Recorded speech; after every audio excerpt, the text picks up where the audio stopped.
শত কাজের মধ্যেও যারা নিজের কাজকে ভীষণ পরিমাণে ভালোবাসে, নিজের প্রফেশনটাকে ভীষণ পরিমাণে ভালোবাসে, তারা কিন্তু এইরকম শত কাজ থাকলেও তারা নিজের প্রফেশন নিয়ে অবশ্যই এগিয়ে যাবে। তোমরা অনেকেই বলো আমাকে ফোন করে বা ক্লাসে যে ম্যাম আমার কিচ্ছু লাগবে না, আমি শুধু আপনার মতো হতে চাই। তো তাদেরকে আমি বলবো যে আমার লাইফস্টাইলটা ঠিক তোমাদের মতনই অতি সাধারণ। সকালবেলায় ফার্স্ট মর্নিংয়ে আমার এই গাছগুলোর যত্ন আরতি করে আমি কিন্তু অন্যান্য কাজকর্ম সেরে কুকিং করা শুরু করে দিই। কুকিং করতে আমি ভীষণ ভালোবাসি। অনেকে বলো ম্যাম আপনি নিজে কুকিং করেন? হ্যাঁ, আমি নিজেই কুকিং করি।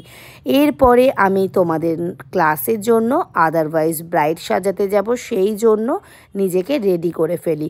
তারপরেই আমরা চলে যাই দূর দূরান্তে ব্রাইড সাজাতে, এবং যখন স্টুডিও বুকিং থাকে তখন সেখানে স্টুডিওতেও আমরা ব্রাইড সাজাই।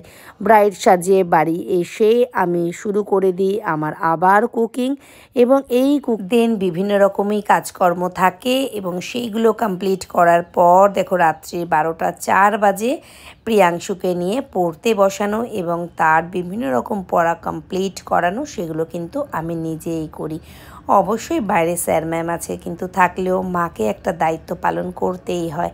এইভাবেই আজকে আমি এই জায়গাতে, এইভাবেই আজকে আমি এই পজিশানে। তো তোমরা যারা ভয় পাও যে আমাদের লাইফটা তো ভীষণ সাধারণ ম্যাম, কী করে হবে? অবশ্যই হবে, সবাই পারবে। আমি পারছি, তোমরা কেন পারবে না? আমি যদি পারি, আরও একজন যদি পারে, তোমরাও অবশ্যই পারবে।